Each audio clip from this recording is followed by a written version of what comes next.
Ambalmao auni nyantuma abalamso Madame Cissé Ramata Sissoko tante Rakabo Atlanta États-Unis.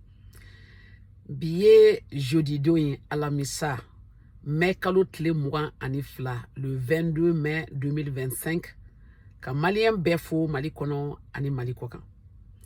D'abord me fait ka au befo mo fola kan suit TikTok kan Facebook, YouTube, Instagram, anything. Thank you. Merci beaucoup. Auniche, auni baraji, wafonda gwe, spasiba balshoi, au benichi. Encore une fois, je suis là pour partager ma connaissance. Mbe yakanga donia de tla, inshallah, on va continuer à faire. Bi me fait ka zanado fo awye. Ninkera dugu doye. Dugu chenyu manindo. Yiri bado kumba dugu inkono. Yiri nga korani dugu diembe. O yiri nkoro fembe beke.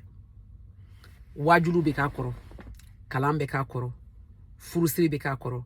Demuni beka koro. Jenajo beka koro. Keleu beka koro. Furusa beka koro. Fen chama evenement beka koro a yiri nkoro. Mogo be bla nyokona a yiri nkoro. Mogo be ben a yiri nkoro. Komi kele chara dugu kono. Mogo koko kiba soro yiri ba indi problemi. Ko donc ka yiri ba indi ka boy ko parce que ale de koro boné bebeke. Kele fens ku bebeka kono. Donc mogo utara utlana sabayi. Groupe folo ko kuka fola ka yiri branche utige. Donc mo folo yele la ulu sigi yiri kan ka yiri branche tige u yera sigile me branche minka. Flana yele la uduko ko ayi ka be damena ni branche tigeli yiri bolo tigeli to sigile me yiri bolo minka. Donc ulu fola ka yiri bolo tige to be yiri bolo minka.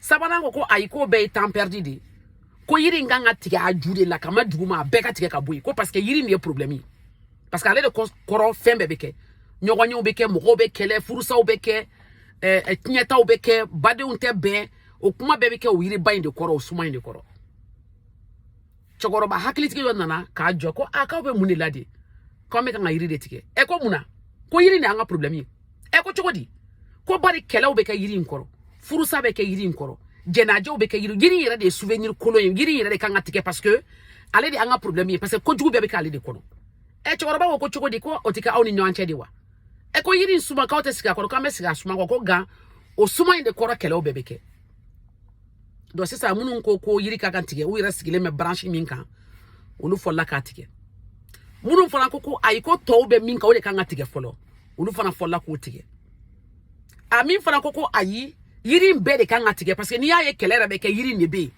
o fana folla ka yiri tiga jula a choroba ko ko ne kwante kan au famu eni yiri ntie ko bina ke chodidi ko ni yiri ntie ko keletina ke dugula tuni ko furusa tina ke dugula tuni ko ali jenaje teke pasa bebe ko de ko mo wala tena sajango ka foki shu bitaka do o jenaje ka ke ko donc yiri nye problème minyi problème me bandugula parce yiri minatike a choroba ko mako d'accord quand même minke c'est ça ko be continuer à faire jamana de munu ba koro pendant ka be ka ngatike ambulu nyininga a ko jamana de munu be yiri koro aw munu be yiri koro aw be munela kan de sera ka be ame kele de la a ko buda yiri tike ka be ka kele ke ko yiri nde akwa problem parce que kele be ko de koro jamana de fra ko awo ko ni yiri ntie ki ya nyogo nya ka kele ka ngo yiri nde be a ko ani yiri ntie ndu e mautenwa o continuer ka yiri tike mi me yiri branche ka mi fa weda ka imaginer min kera ula wa munu fara be ka ngatike ni donye ka fo mogo to de be yiri branche ka mi fara kerulula ani towla min be duguma o fara min na tike mi fa kwa miri min kerula me mi fa kwa miri minna kosobe oye mun kero duwina